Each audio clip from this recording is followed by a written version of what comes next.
Okay, let's start. In this global world, we have about 7.2 billion people living in it. What we're going to do is downsize that number to 100.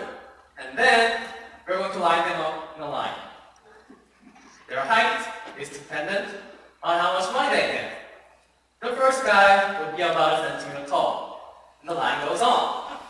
At one point, height goes increase dramatically. Now, 80th guy is about the average height. But my question to you is, how tall is the last guy? Answer, 960 million kilometers, which is $96 trillion. 43% of all the wealth in the world goes to 1% of all the people in this universe. Hi, I'm Jung from Business Major, and I'll be talking to you about income inequality. We'll look at how serious this problem is, why this happens, and what we can do about it.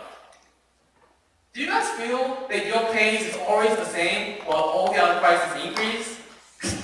Because this is actually true. This graph shows the reference between labor productivity and actual wage. Simply put, we produce more than ever, but our price, our pay, always stay the same. Stays same in US, changes in real earnings. Average hour earning decreased by 4%, while all the other prices, houses, college fees, they all increase. Why is this happening? Well, for that, we'll meet John, who works at a car factory. In this car factory, they produce cars. And by producing these cars, they make money with it. But my question to you is, what happened to this money? This money is divided into two factors. Labor income, for the people who are working at the factory. And then capital income, people who owns this company. Problem is, the person who divides who gets how much is always the people who owns the company. So capital income always exceeds that of labor income. Which in long term, while labor income increases very slowly, capital income increases very rapidly. Now you might think this is very good news for the people who have a lot of money. Wrong again. This graph shows percentage of earning of top 1% in the US. You can see it was worst in 1928 and 2007. Years familiar? Years that the Great Depression and the subprime mortgage crisis happened. Why? Let's get back to John. John now wants to buy a car. He has a small one, but he just wants a bigger one. But the problem is, his pay is not high enough. It's very sad, but he won't be able to buy it. But that's also bad news for the company, because now the company can't sell their cars like the old days. So what they do is they produce less. But what the company realizes, they don't need John, they only need 3 cars. So they fire John.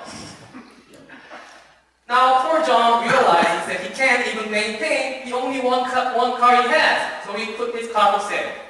What can he do?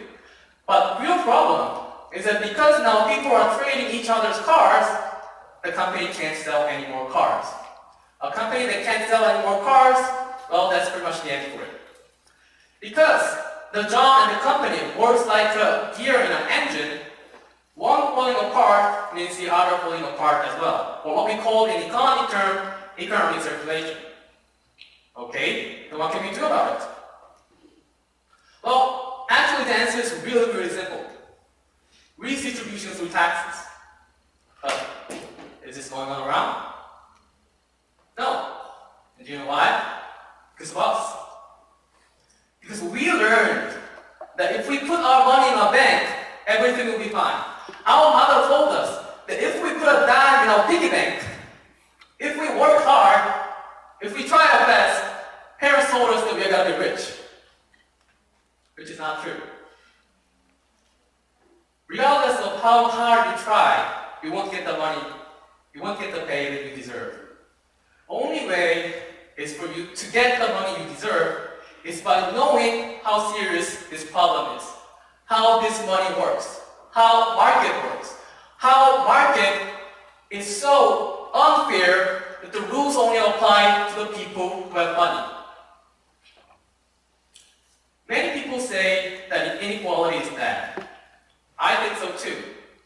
But what people don't realize is that to make the scales even, you have to know how uneven